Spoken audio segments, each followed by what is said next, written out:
Yeah. Okay, we're gonna try this. I have no idea if it's recording or not.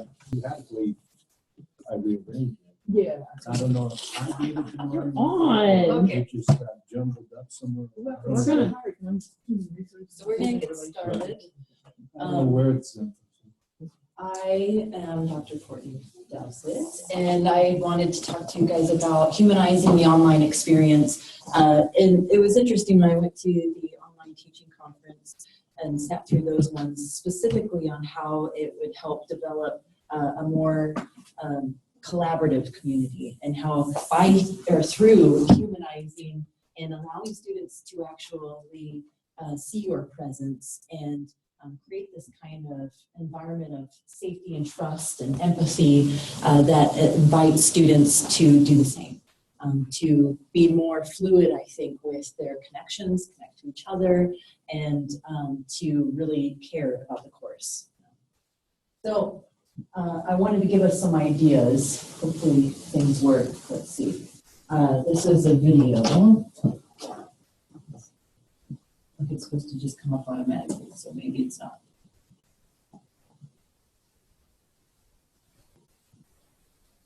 We could do one more click of the PowerPoint. No. It's going right on by. The other two I have downloaded just in case it didn't play, because I have a couple more. They're student videos, but this one I haven't done, so that's okay. This particular one is a student talking about how he can see when there's no interaction, right? How obvious it is from a student perspective when the teacher isn't interacting and just has stuff that they're putting up or have already done and checks out. And I thought that was a really interesting statement. It was from the end of course survey, and he was just specifically saying, look, we know that a teacher either cares or doesn't care, and his thoughts were, if they don't care, why should I care, right? And if they're checked out, why shouldn't I check out, right? Why shouldn't I do the bare minimum as well? And I thought that was a really interesting comment, especially for us to consider how easy it is to just kind of put stuff up and check things off the box and then forget about it, right? It can be really easy, especially when we're busy with a bunch of other things. So it was a good point for me to internalize and reflect on how I can make sure that my students, and look from their perspective, make sure that they see me as somebody who cares. That in that online format, they're still getting the best of me. My face-to-face students see me all the time, and they get that connection, and they can ask questions, but I want my online students to get the same experience. So this is something, I teach a personal and community health class, so I teach my students this, but what is a community? And it's the same thing in an online community versus the community that we live in, college community, whatever that community is. We have so many multiple communities that each of us are surrounded with, and maybe they each fit a different piece of us. Right? Whether, a religious community, a school community, or just a housing community, something like that. But regardless, they fill something for us. The community really should be a place where I feel like I belong. So if we think about that as an online experience, it's how do I create this environment where my students feel like they belong as well, where they actually feel connected to this piece and they can interact with each other and still get a lot out of it. So this is something from the teaching conference, actually. And they were describing these two elements of creating a community. So you have on this one side facilitation, right? So this is me, I'm a facilitator in my online course. And I can facilitate effectively through these different pieces: presence, empathy, awareness. And I think those are super important. So we'll talk more about how to facilitate a community. And then on the other side, course design is really important as well for developing an online community too. But we probably already think about that a lot. So they brought up these 6 C's. It was done a while ago, Paris and Turner, 1995. I don't know if you're familiar with them. But the 6 C's: choice, challenge, control, collaboration, constructing meaning, and consequences. This is how we design the course itself to really embody all of these things, right? Do students have a choice in some things, obviously we're not gonna, there's not gonna be a choice for every single thing, but having a certain amount of autonomy and self-direction can improve student engagement. And actually that was the piece, they did an article and it was really about student engagement in a community environment. Are they challenged? Do they feel challenged? And that challenge can be scaffolded, right? So if I'm struggling, is there a way to dial it back a little bit and get some retraining before I move on? Is there a way if it's, really so far a little too easy that I can build further, right? So is there some kind of flexibility in there?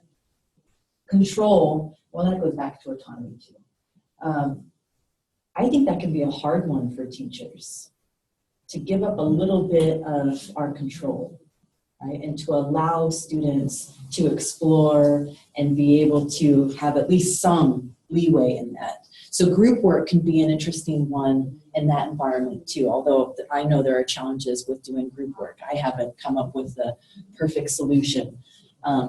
However, it's nice sometimes to play around with those things. And even if you think, this was something I've been thinking a lot about because I do these end of course surveys, and so many times the students, what they like the best, surprise me. Sometimes the imperfections they like the best. They like to see that things aren't just perfect all the time because they're not perfect. So it makes them feel a little bit more comfortable.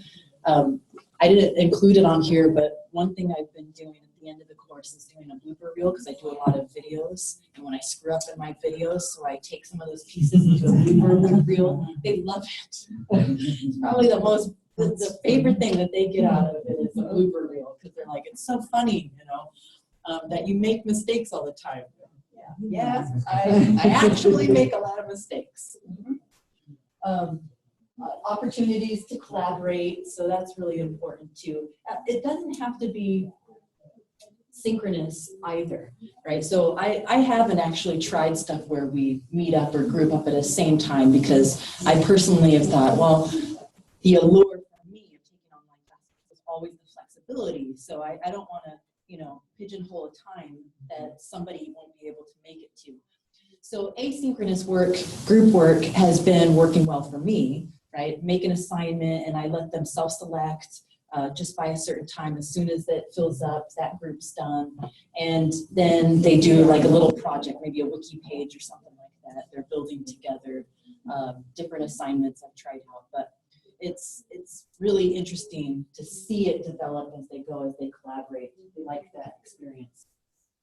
How they construct meaning and consequences. We'll get into it a little bit more, a little deeper. But so principles of humanized facilitation. So this is our piece on how we can create those three things: the presence, the awareness, the empathy.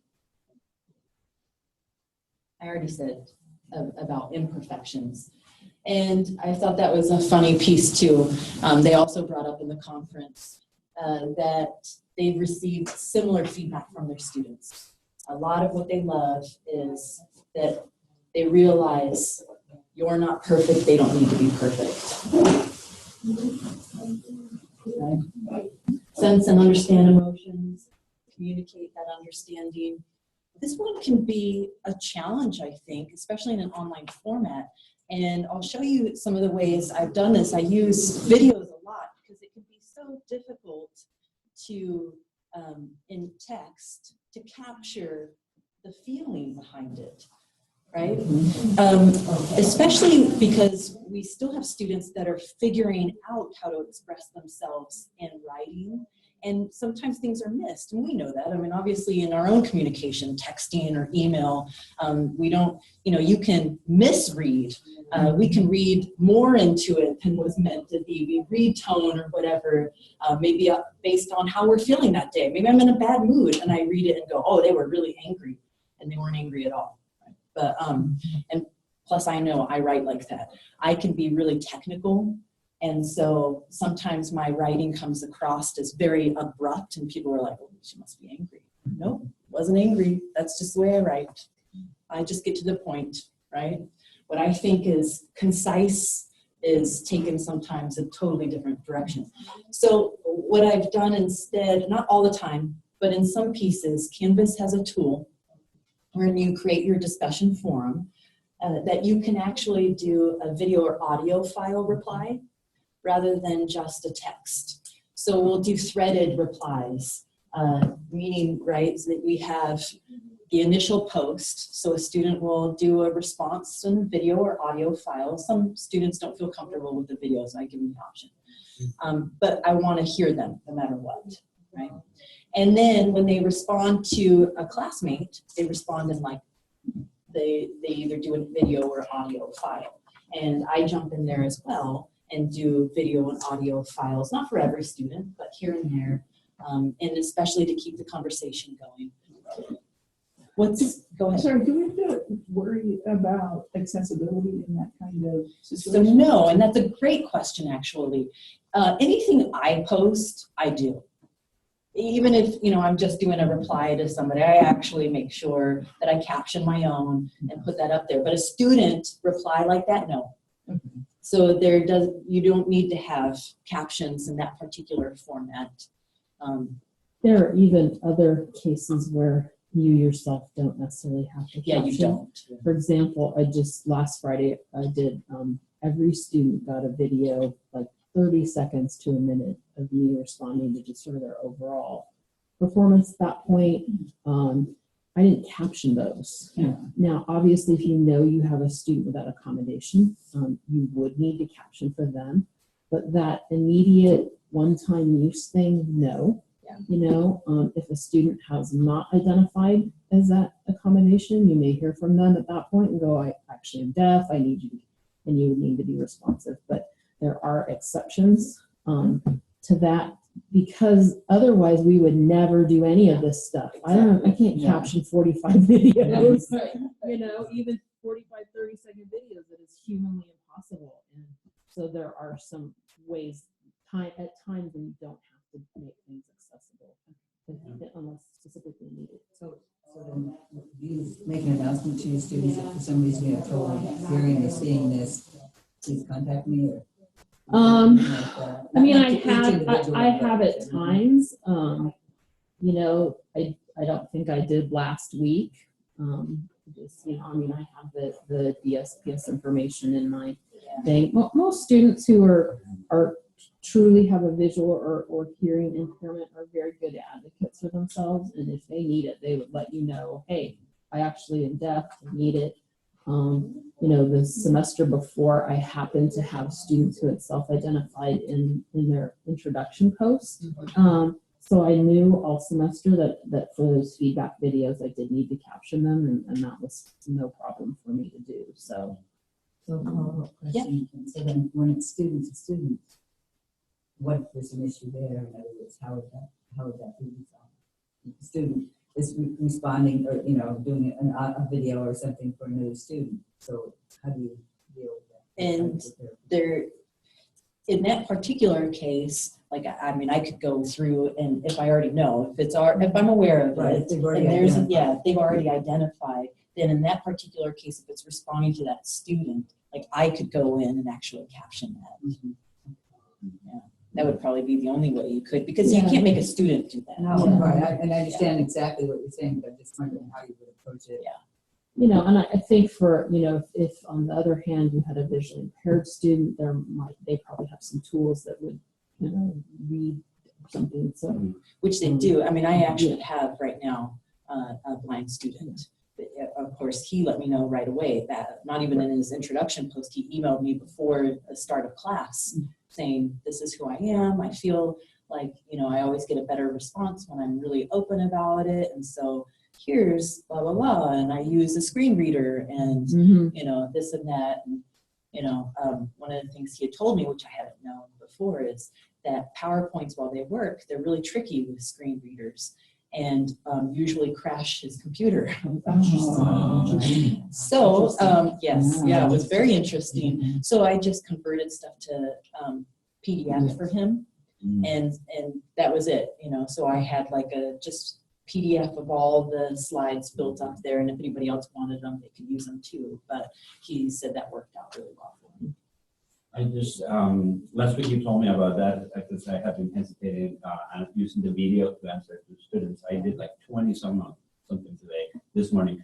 And they worked pretty well, and I kind of get it over the fear of me on camera, right? And that's the worst part. But I did notice, and I don't know if this is a Canvas issue, that the sound just is not It's really not good. great. So that's a great question, It's Margaret. not. It's not great. It's not. But where I found, and I tell my students this too, for them, I just give them the option. I say the sound isn't great. You know, if you're in a smaller room, number one, that's better.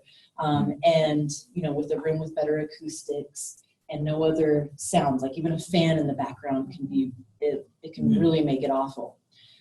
But your best bet is to have a headset. Yeah, I was gonna say, does a headset? A headset cuts makes it work. everything out. And so like for me in my office, we have this horrible AC vent that just, you can't even hear me. It's so awful. Okay. But I wear a headset. Okay, I'll Yeah. look into that. And so I because give them a link for an Yeah. Amazon, like under $20 headset that works really well, which is the one that I got, you know, and I just say, here, an under $20 headset will work just fine if you have that issue. Okay. Welcome to McDonald's, can I take you? Yeah. It's so, That's what it looks like. so everybody's wearing their little headset. I know it's kind of silly, but it sounds Yeah. much better. Mind the video, and the thing is that I thought maybe it was the camera. I bought a camera, but I do it using it in Skype, and the sound is flawless. So it was just for Canvas. Yeah.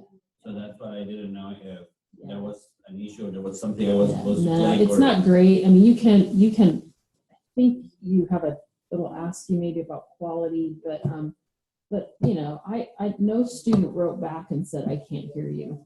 Oh, You okay. know, and Libby Kelsey's not here today, but she's had students doing this interactive sort of video, and she says, you know, nobody's has been so bad that I couldn't hear what they were Yeah, saying. that's the same thing with me too. Oh, Because I have students that don't have it, and it'll come like little parts will be a little harder to hear, but I've never had a student that I couldn't actually hear. Okay. It's been fine.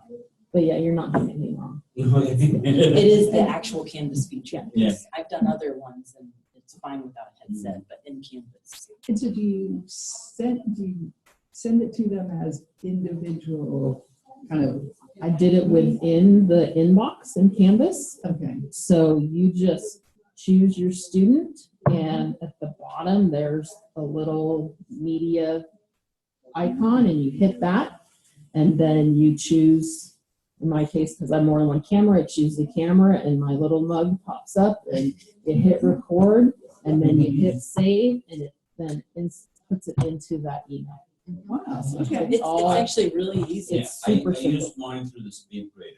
Yeah, Yeah. you I do it there too. was looking at their discussion post, I would read it, and then instead of typing a comment, I would actually click on it, and the camera will come up, and you Yes, just leave it's it. all right there. Yeah, and if you mess up, just don't hit save, just do it again, and it will Just record. record Yeah, right over. record. Yep. Because I did a bunch of those. And you can also, in that thing, you can, once you pop open the screen, there's the option to do video or audio. Mhm. So like Mary, she's like, I'm just not ready for my face yet.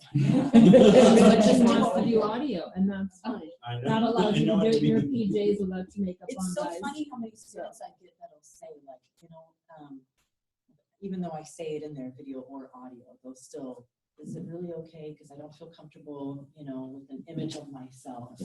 And, you know, In the age of selfies. Yeah, it's still- Yeah. and that's okay, but we want to hear you at least, right? There's something personal about that. But yeah, and even the discussion forum, it's the same way. You can pop it up, you hit that little icon, and really easy. How do you feel about if they record themselves on their cell phone as a media file and then upload it? That's fine, yeah. And you will allow that too? I allow that. You can check not to allow that if you Right. want to, but I allow that because I only had one student that did that. I think she was having issues with the actual, Yeah, because some of them Computer, so have she did it challenges on- with the interface because they tell me that, you know, they're not sure what to click. So sometimes I just have them record it on their phone and they feel comfortable doing that.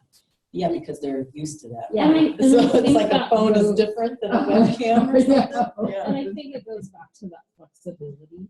You know, some of our students are out of their homes all day, every day, and maybe they have a lunch break and they're like, oh, I could get that assignment gotten it done, but she said I had to do it in Canvas, and they've got their phone and it's easy. And so I think unless you have a real reason for absolutely insisting on a specific file format, obviously if you're teaching them Excel, it needs to come from Excel. Right. But Yeah. you know, That makes sense. I think for this kind of thing, whatever they can do to get the work done and it gives you what you need is good. I absolutely agree. I took a course in Canvas and I made sure, because I do almost everything on my phone, I could do everything on my phone. And I let them know if that's what you're doing, you can do every single thing on your phone if that's your only device. They do have a great app. Really? Yeah, Compared to they Blackboard absolutely especially. have a Yeah, great it's app. much more. I love it, actually. I was gonna ask, does Canvas, like the mobile app, have a functionality to record, like so straight onto it, so on your phone through Canvas? So That's it. yeah, I know, I think so, but I actually haven't done that. So that's a good question. Are you gonna check it out? I'm checking it out, I'll put it in the app right Yeah, now. Find out. yeah, I know, let's just find out Go to my sandbox. because I've submitted other files on my phone for the class I took, but I never had to submit a video file like that I hadn't already have recorded on my phone. So, Because usually with smartphones, it's hard to, you can like save the file, but then it's hard to get that file to where you need it sometimes.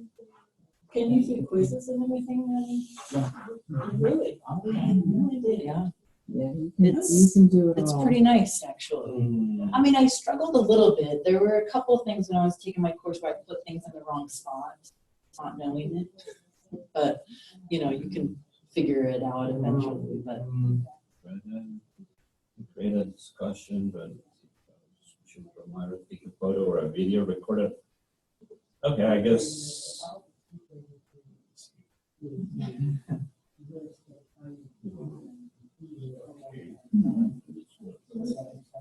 Say hello. Hi. Oh, Record audio. a video. Hold on. There you go. No, recorded. That's. Zoom, I just want to cooperate with this. Oh, there we go. There we go. Is there any place on campus where a student can go to use a computer where they could talk and record themselves, not bother people? If they didn't have it on? That's a good question. Computer lab isn't very private, is it? It's not. I mean, yeah, you can go to a computer lab, but it isn't really private to do a video like that. You know, the libraries can wanting to purchase some laptops that we can check out the students to use in the library. Yeah, I just posted an audio to a discussion board Okay. So, from the app. So I guess it didn't get posted. yeah, that would be a really good suggestion, actually, right, Kim? Could do a room for students. Yeah, that would be nice. There it goes, okay. I wonder. So we'll just continue on. This is really cool. So obviously we can do that in the app, video and audio files. That's nice. So here's just awareness, right? Understand your students' needs. I think I put some examples up there a little bit later. So we'll go in presence, empathy, awareness. Got it. Okay. So I put examples of what these things are, at least how I'm approaching it. Obviously you can do however you see fit, but I found that language is really important. And again, especially for somebody like me who's so technical and doesn't think about it, how my words can impact or how maybe a student is reading into it, especially my syllabus, when I went through and reflected on the language used, it seemed really harsh almost. Like, don't do this, you need to have this, always, you know, and just, so I went through and just changed it. Okay, how would I just talk to a student that was right in front of me? Because I know how to do that. And reread all my stuff through that kind of lens. And I found that I needed to make a lot of changes. So I switched things up, right? In my syllabus, I have now, if you contact me and you don't hear back from me right away, I've probably got my hands full of groceries or I'm at the gym. I'm sure some of you know that feeling because that's me, right? I'm groceries or at the gym. If 24 hours pass, you haven't heard from me, then feel free to nudge me with another message. Instead of, right, I won't answer emails at this particular time. This is when you can catch me. Here are my hours, you know. And I'm telling you, the students respond better to that, which is really fascinating to me, just as simple as changing the language. Or if I haven't heard from a student like that has a pattern or something like that, and all of a sudden I don't see something or I don't know what happened to them, I'll shoot them a little message. Is everything okay?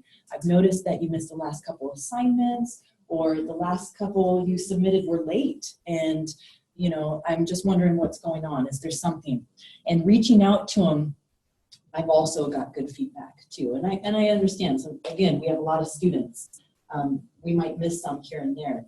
But since I've been noticing patterns, I'll get students that say, I'm so happy that you noticed, this is what was going on. I had this rough patch. I'm going to get back on track, but, I'm just happy that you actually reached out, right? Something like that. And, something like when I give feedback and maybe they didn't do so well on a particular assignment, right? Trying to change that language too. Like, no, you didn't cover this, and this piece, or even just using rubrics sometimes, filling that in. At the end, I'll leave a little note. This can be really confusing. Reach out for support if you need it. I'm here for you. I'm here to help. Something like that.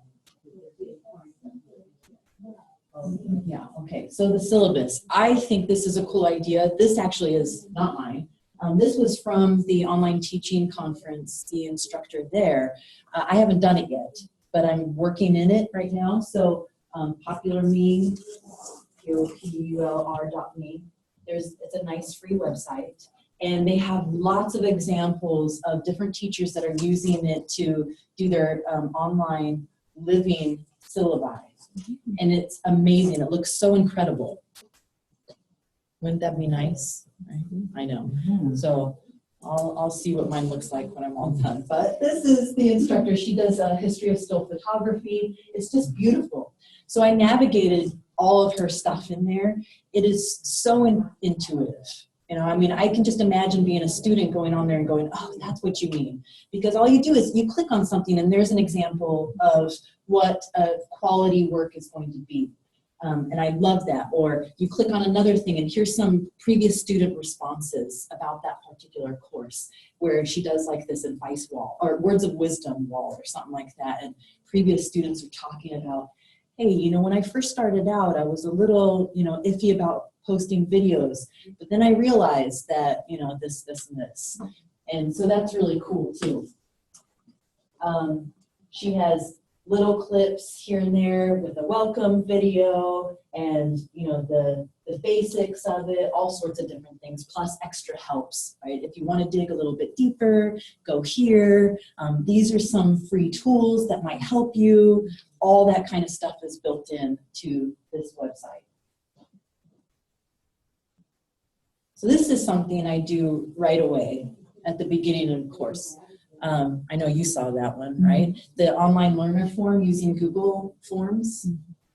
The super cool thing about using Google Forms is it can put it all into like a file for you, a spreadsheet for you, where you get all the answers for all your students. So it's really cool that it keeps track of all this stuff automatically. So I do this at the start. In the first week, they have a check-in assignment, right? But they also do this just, completely online learning form that nobody else sees. And I just want them to kind of express to me what any doubts they might have.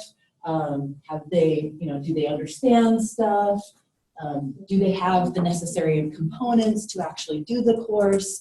That kind of stuff, just a little checklist, right? I love the, in one word, describe how you're feeling about this class. That one's a fun one because, you get a whole range of answers, but it can be really easy for them to focus in rather than a whole narrative, right? Just one word, how are you feeling? Sometimes it's excited, sometimes it's, uncertain or scared. You're like, okay, I'll reach out again, right? Is there anything else I should be aware of that may affect your success in this online class? And that one I get a range of answers to. It's been really helpful. Like, I work crazy hours and I only have this particular time, so I'm concerned about, or I have this surgery coming up. And so that was a big one, right? I have this surgery coming up and it's in this particular time. I'm not sure how long I'm going to be out. And I'm worried about that or whatever it might be. So really easy to set up. And if anybody wants templates for stuff, I can always share things with you. Because I got this template from the teaching conference, changed it to my own, but it was really easy then because it was all set up. All right, let's see now. These ones I have saved. So where's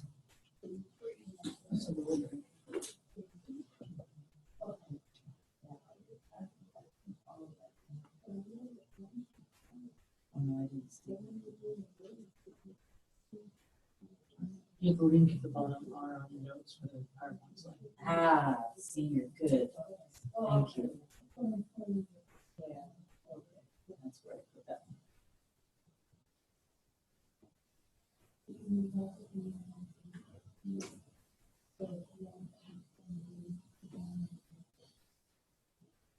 Congratulations, you made it through the first couple weeks of Module 0 checking in. Now that we've all met each other, let's dig into our material for the next couple of weeks in Module 1. So this module contains 3 learning units: social ecological model, epigenetics, and self and community. And as you read through these materials and reflect, I want you to consider some probing questions. Why do people eat unhealthy foods? Tasty.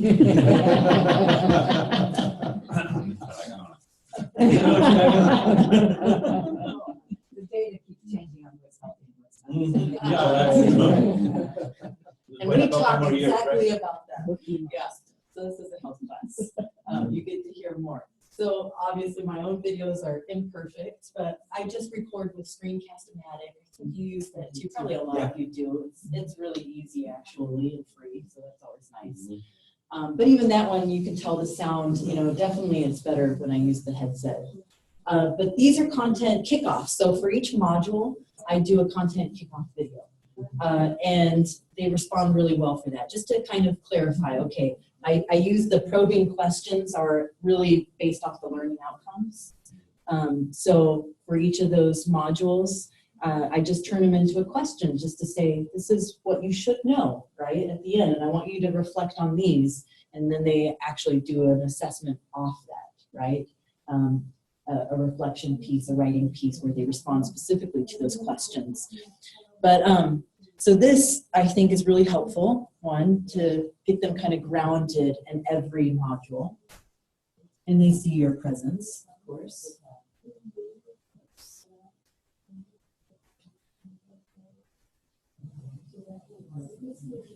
Here are some of the other tools, the collaborative tools that we've been working. One, I already mentioned the Google Docs, or at least, you know, you don't like Google Docs, yeah.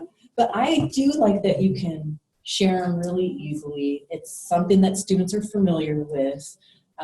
And I've been able to do a lot of stuff on my phone with just the app through that, right? So all the Google Forms are on my phone and it's free and it's really easy to actually share and distribute.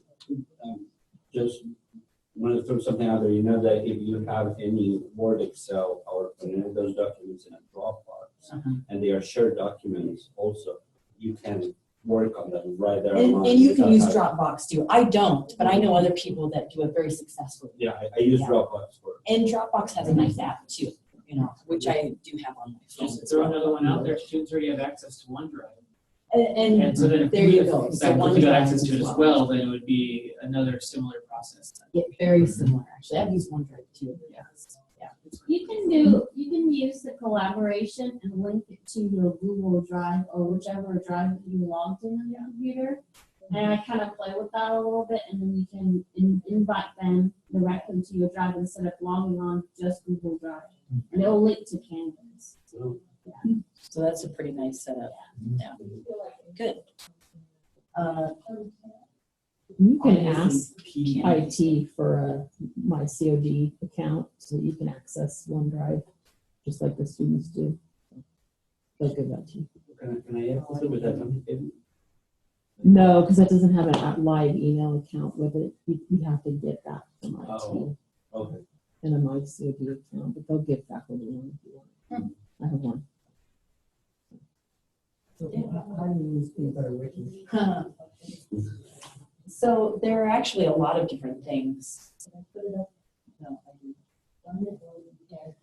Oh, you know what? Yeah, I did. I forgot these are links. Aha. I keep forgetting where I put stuff. Okay, so this one, it's really fun. I recommend that you play around with this because there's a ton of different stuff for collaboration on the PB Works. So you can click and say, like, there's a whole wiki section, there's the education section, but let's click on wikis. And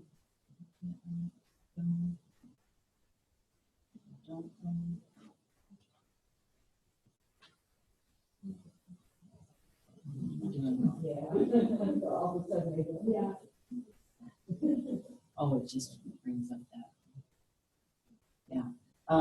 So you can actually create a free account. So this is all, if I would need to log in, I think, let you see the rest of it.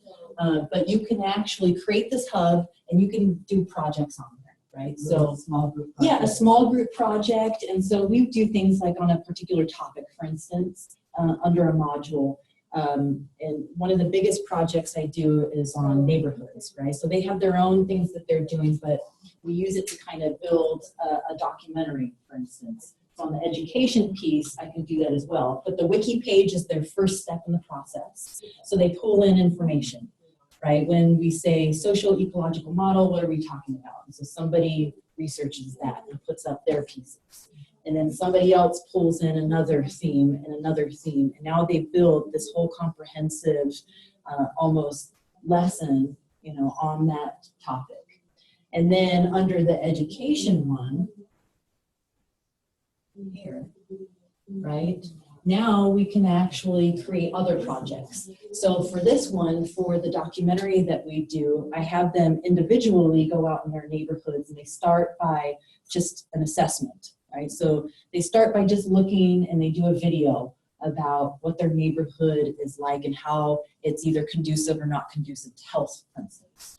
And then what they do is we sign them into groups and then they take pictures in their environment and they put their pictures up on this page. So all the students have pictures plus videos of them talking about the pictures. And then they create this group mini documentary. On the different areas that they live, you know, in the valley typically, or sometimes outside the area, and start really kind of picking up the pieces of how their neighborhoods, what their neighborhoods are good at, and what their neighborhoods are missing as far as for health outcomes. Exactly. There's actually the third part of that is they actually have to go into a grocery store in the neighborhood and assess the actual grocery store itself. What's up front, right? What's, you know, yeah, what's most cost effective, what's the most expensive, all those kinds of things. Yeah, so they bring that piece in there as well. But it's a fun project and it's still an easy project. It's not super complicated.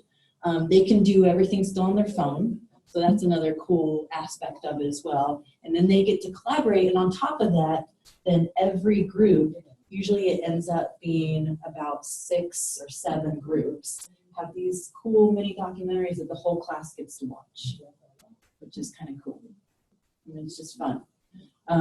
But you could do it on whatever themes you want, but that is a really nice collaborative space. And when I do the second piece of this, because I'm going to have a follow-up, my idea was to actually demonstrate some of this stuff, like to really see it in action. That'd be great. Yeah. Okay. It's very helpful.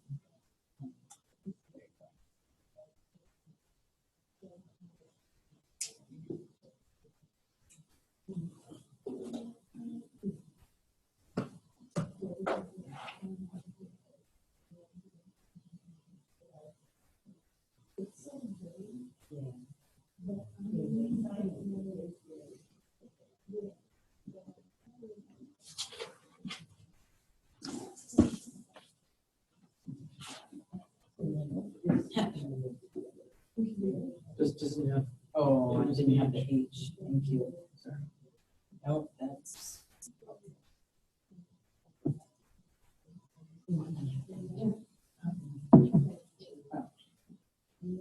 All right, so here's our tutorial for phase 1 of our neighborhood project.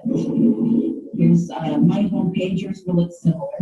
You can get there a number of ways, either by going to modules or discussions under navigation tab. I'm going to go through discussions. Once I click on that, you will go to phase 1 neighborhood project. And there's the description.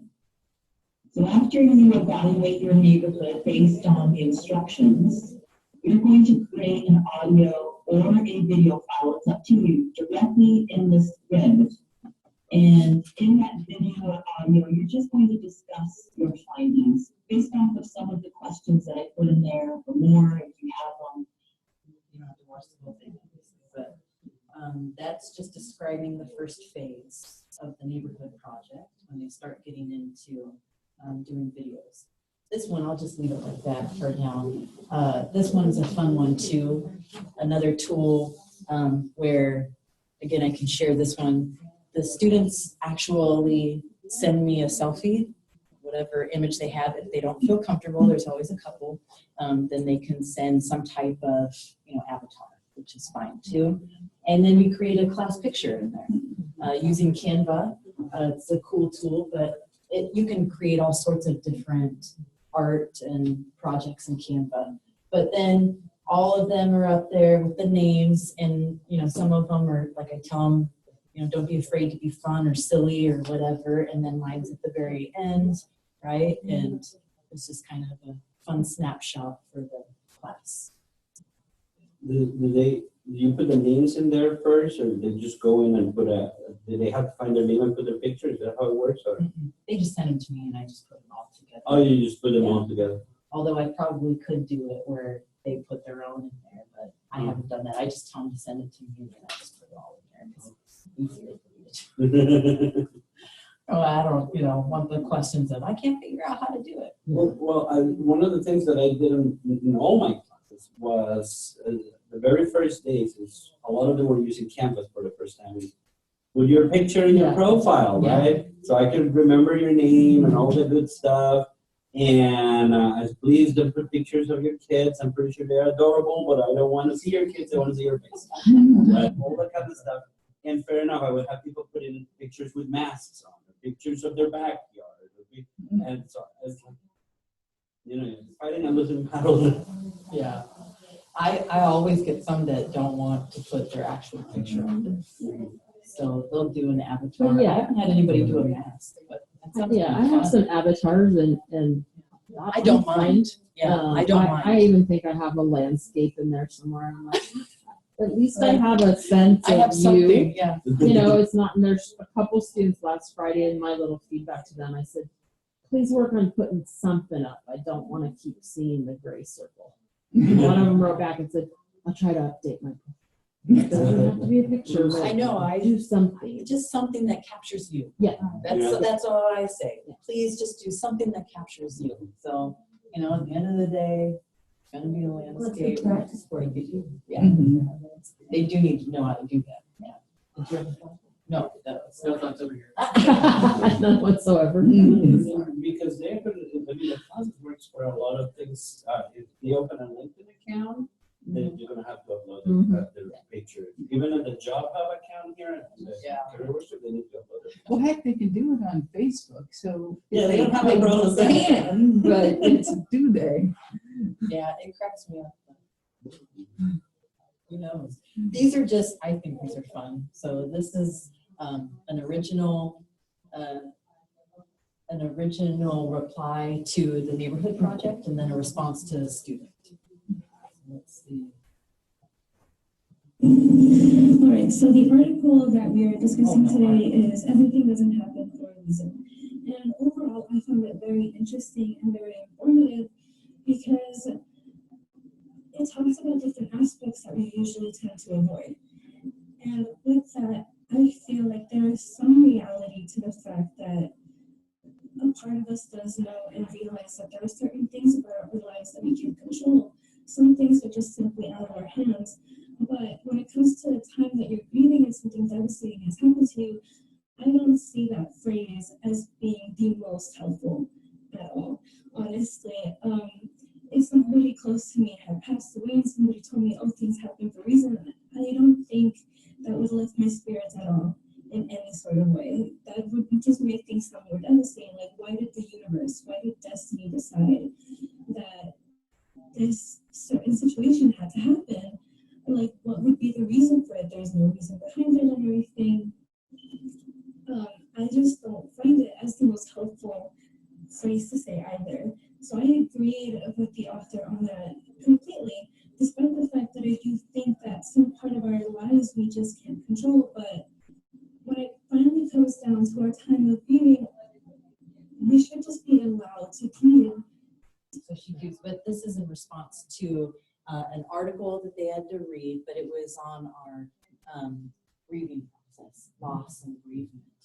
And so, you know, I specifically give them a prompt on that module saying, okay, what about this statement, everything happens for a reason, right? And then there's an article on that where the author is very opinionated. Some people, you know, agree with it, some people disagree, but their point is there's no right or wrong answer. Just give me what you got and connect it back to your own life and material. And so you get some really, again, I love just the fact that if that was on paper, you wouldn't get to see her emotion in that particular response. Mm-hmm. So especially for something where so much of it is personal, you know, and we have opinions and it might not come across as well in a text response. It's really fun to hear them. Do you give them a time limit? I do. I just say under 3 minutes. I don't say a minimum or anything like that. I just, you know, I do give them a rubric that says capture some of these points or whatever. But other than that, just under 3 minutes, give us what you got. Because I don't want them to be 5-minute videos that nobody's going to watch. I mean, I know 5 minutes is really long now. So especially when we have like 10-second bites. I think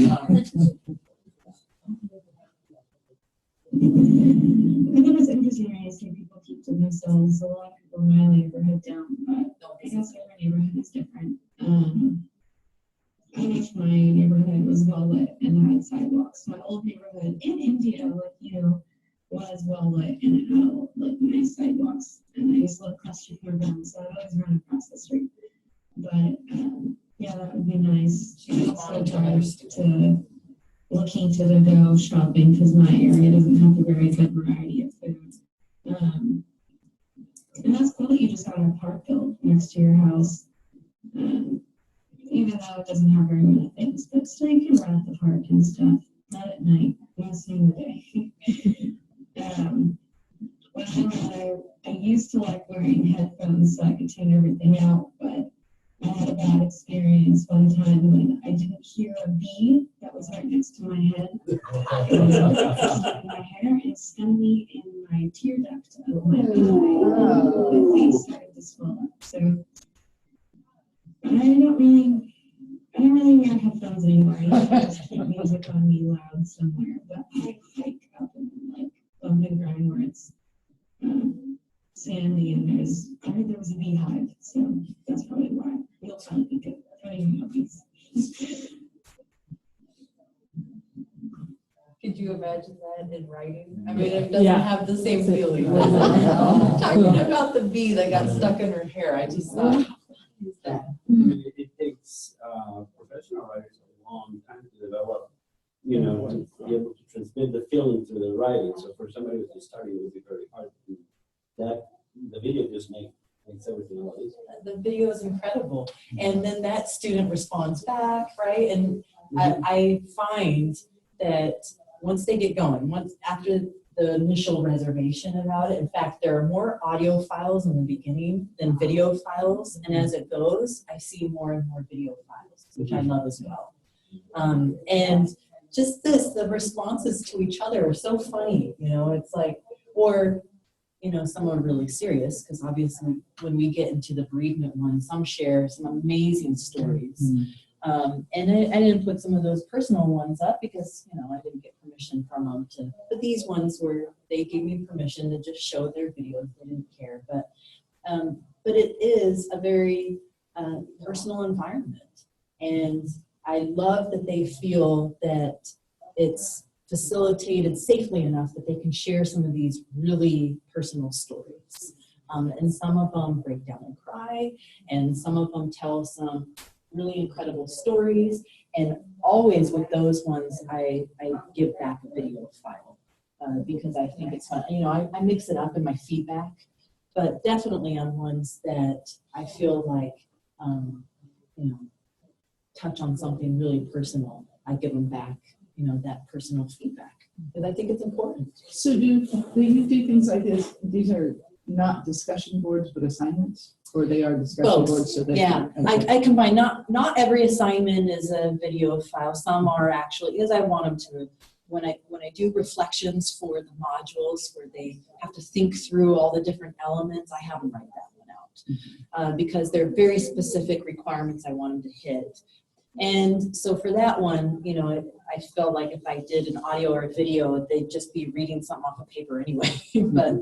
But like if it's an article that I have them read, for instance, on a topic that's really, you know, just opinionated, it's always a good one. That's an assignment. Or the neighborhood project, you know, that's an assignment.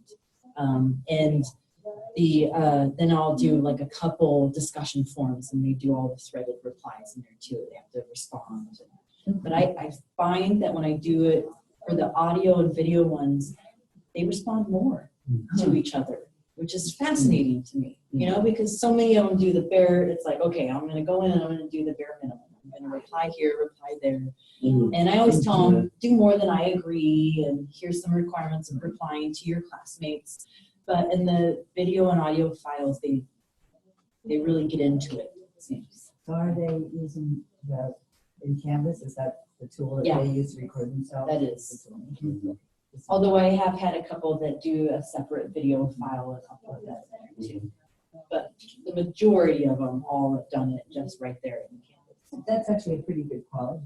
Yeah, it's not bad at all, right? So those are ones without headsets. Yeah, no, that sound, I don't know why mine sound like the, you know, like that. Oh, it's Really bad. Yeah, but it's only with the ones with Canvas. If I use it through Skype, it works. I find it. Sound is perfect, record is perfect. I don't know what it is, but we'll see if I get any response. I'll let you. I like this one. Learning out loud helps us get to know each other. And this is really, you know, the process, I think. And I think it can happen in any subject, whatever that is, that working through some of these issues, it does take time, and it is a process. And when we start thinking out loud and discussing it like that, that can be really helpful in just, number one, connecting, but two, making sense of information. Because a lot of times, and I don't know about you, but I get that way, just reading it, you know, I can read it multiple times and still not get the same connection until I start talking about it, and especially when I talk about it with other people. There you go. This is from surveys from students. So this is just an end of course survey asking my students certain questions. When I spoke, I remembered the information better. Right? 83% said yes. Listening to peers increased my ability to reach the learning objectives. 95% said yes. They really responded well to listening to their peers. They felt like they weren't alone. They said some really good things about that. Makes me feel connected to my peers, 86%. So really good responses in there. This was based off of 2 classes and ended up being like 83 students or something like that in total. So it's a pretty decent number of students. Yay. So this was your time, actually. I shared my story. Your time to share any practices that you think in your environment actually is collaborative and helps build an engaging community in an online format. Well, I don't know if it's about collaboration or not, but I think you just gave me a good idea. One of the things that I struggle the most with online teaching is cheating. And I can control a lot of the cheating not to happen in a face-to-face class, but online it's very hard for me. And I have the case right now of 2 students that I actually bumped into them outside of the classroom, and they can barely speak English, but when their papers and their discussions come in, they have better grammar and spelling than, you know, people in Paul. So I'm like, and so I know there's somebody else writing, but I really can't prove them. I have been thinking, well, I'm gonna have them come to the office and write a paper in the office, or write just a small essay or something. But I think that if I give them the assignment and they have to answer in a video, it has to be them. There's no way for them to have somebody else do it. They might have somebody else write it for them and they will have to read it, but well, then they will be learning, which kind of the purpose. So I think I'm just gonna start shifting all those discussions into videos just for that purpose. Well, the other purpose too, but Yeah. that will probably solve my problem. So that's a good point. Yeah. I found that, like, when I started adding pictures that relate to my discussion topic, they tend, well, for my CIS 10, I incorporated a lot of topics based on what we don't really focus too much on, so they can explore a little bit more. So I started grabbing a picture of a variety of things, and I put a collage on the top. And then I try to make it like in this space, because what they tell me is, they say, well, if I have to read 4 paragraphs to answer your discussion, then I gotta click the middle link. What I like for you to do is just directly ask me what I need to do. So I started listing, here are the questions, here are the links, read the links, and then start responding. And they respond so much better with that versus going through the paragraph format. And then it makes it more interesting, and you can lay it in the background and it looks good. Yeah, I like that, the use of pictures in there. Yeah. That's a good tip.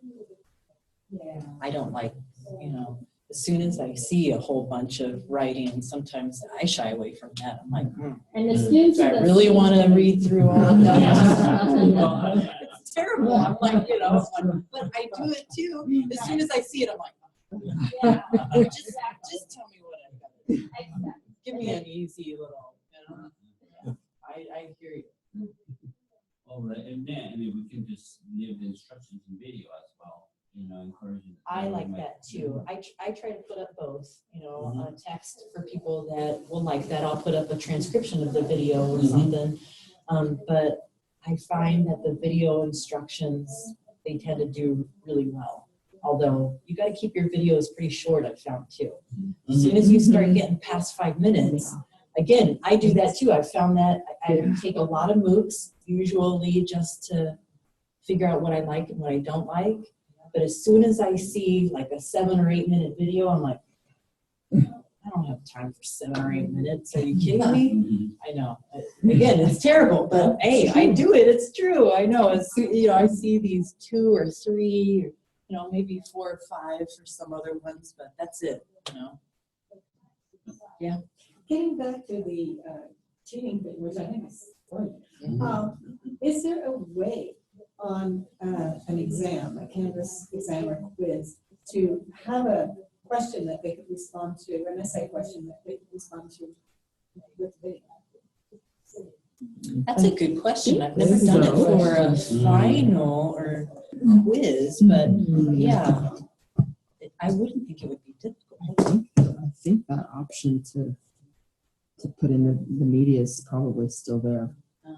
I will look and we'll come back. There you go. Within the questions, when you That's assign actually them a really multiple, good idea. there's like different types of questions. There might be one that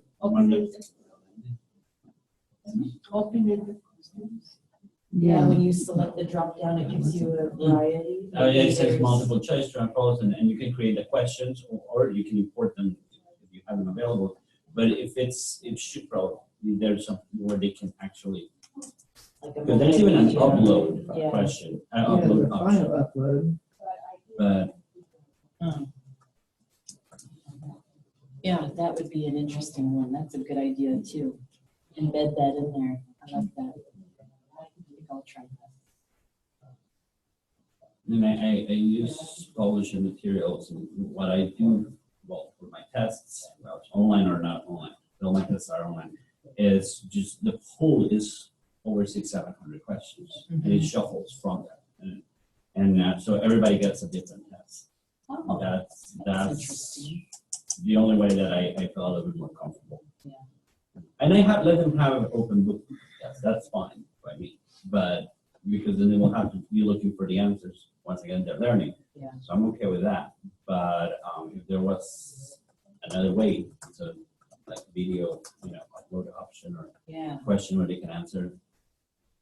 I think you can embed a file, like, or embed a link into the questions. Because when I was making the quiz the other day, and I was looking for that, and I didn't see it.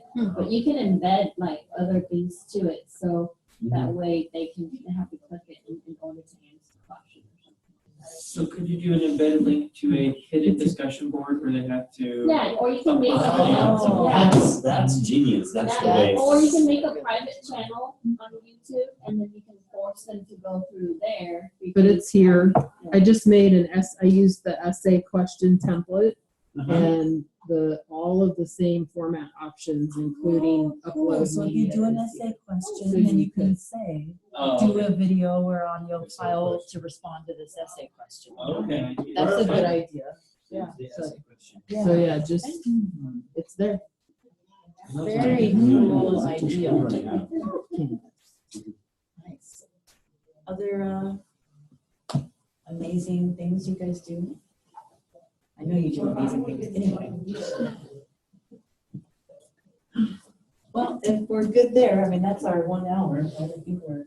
Yeah, we're right done. at. But so that's, unless you guys have other things, if you have specific things you want to learn about. But that was my plan for the second one, which is November Something. 16, But maybe. it's not a Friday. No, it's a Wednesday. Afternoon. But I'll put out but if you have any specific things that you want to talk about, we can always do that. But for sure, I wanted to show you some of the stuff we talked about and some real solid examples. Do you think that the college will put up like a board or a forum where like faculty can do collaboration like in category? For example, like CIS. Yeah. This is what I use in my class that's helpful, and here are the links. What some disciplines have is a social science calls theirs the social science lounge, and every social science instructor on campus is enrolled in there. It's a Canvas class. I can make a shell, and we can enroll anybody anywhere you want. Like the library group. It would be nice to see other people too. Yeah, I wouldn't mind like having a like webpage. just a campus kind of sandbox or something like We that. can That'd be have kinda cool. we can have a public sandbox.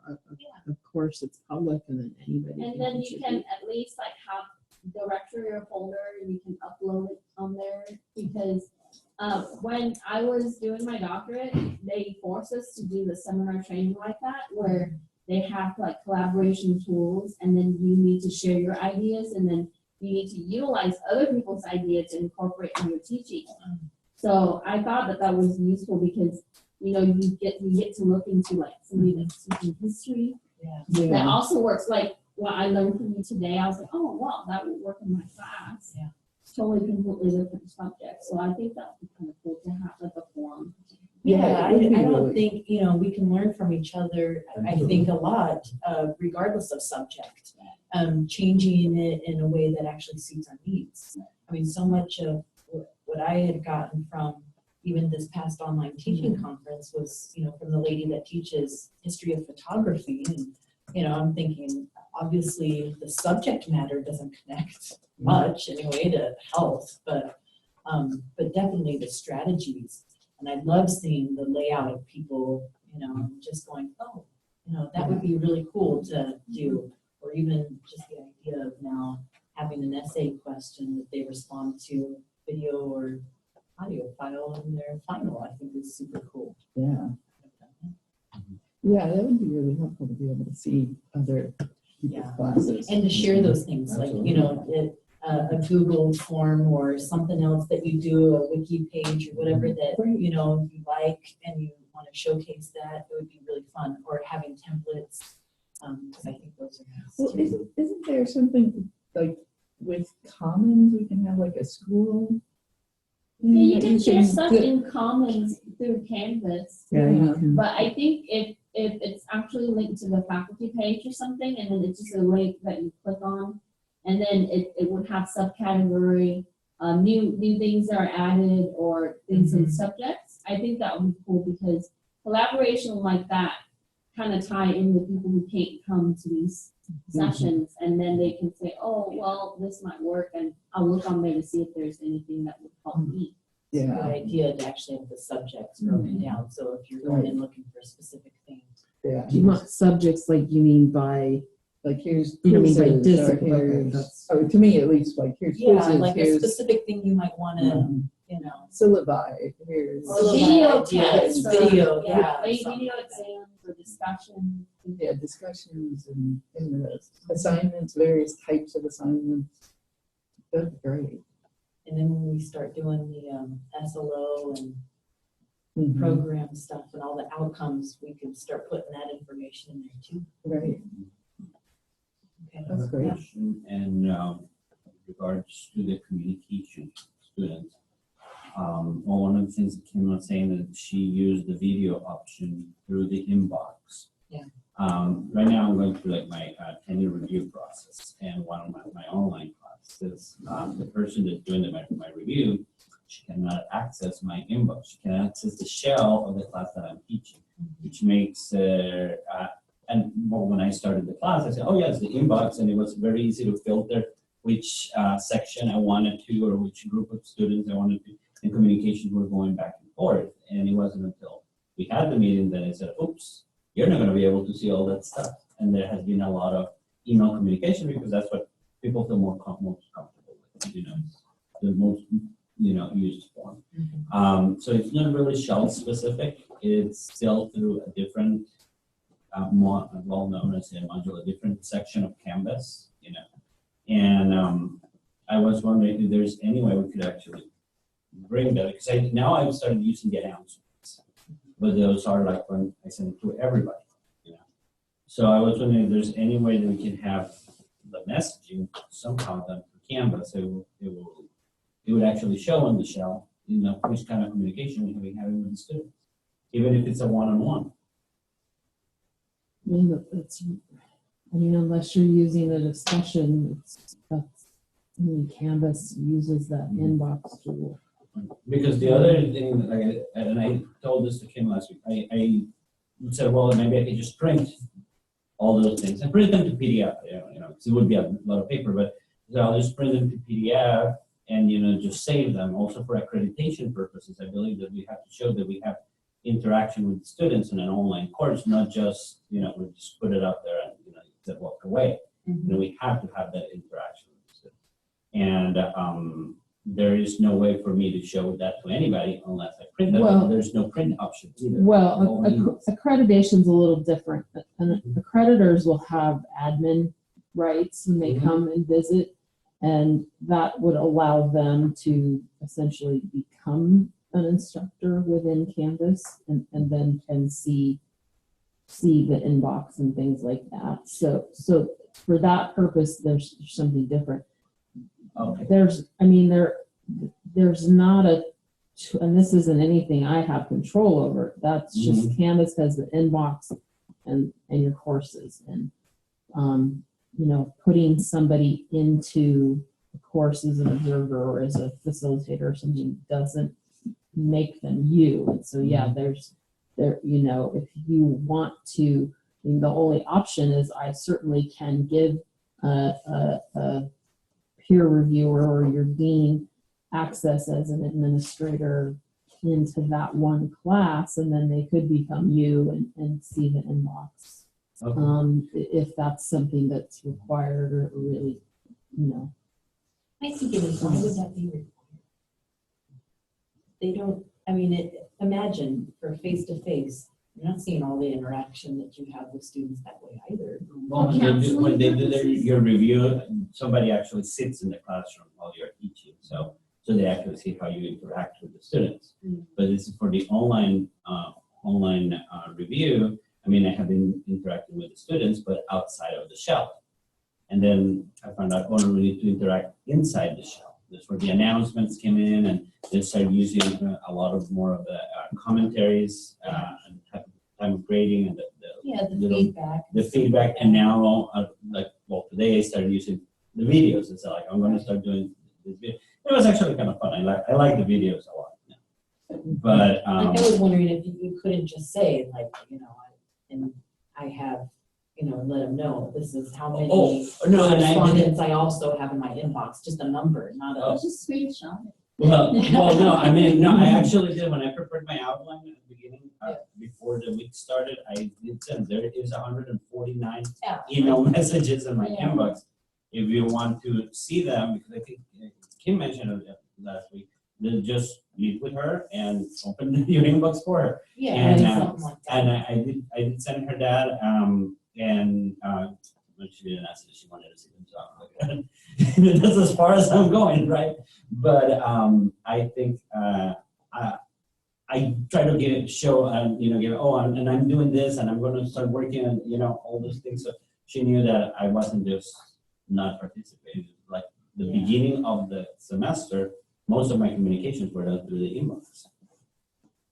Yeah, but I think that would suffice, like, okay, here's that, and maybe you screenshot one as an evidence piece, but this is the number, and if you want to see more, I can arrange for that. I don't know, that's just my thinking, I think. Yeah, I'm learning this There's as no I go way you too, need so. to, have all of that. Obviously, it's there. Mhm. No, I thought about PDF, and there is no print option. I can archive them, but I can't print them. That's weird.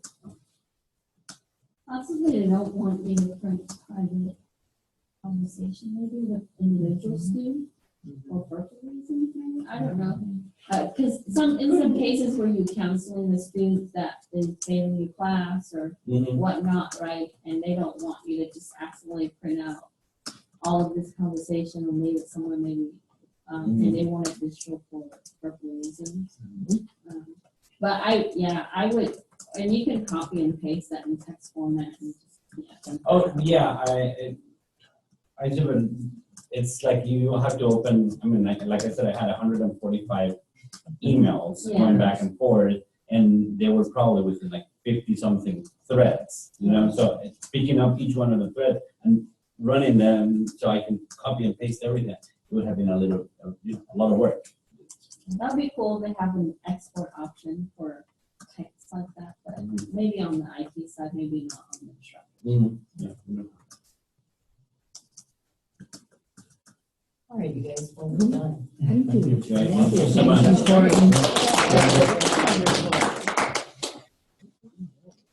Here's a sign.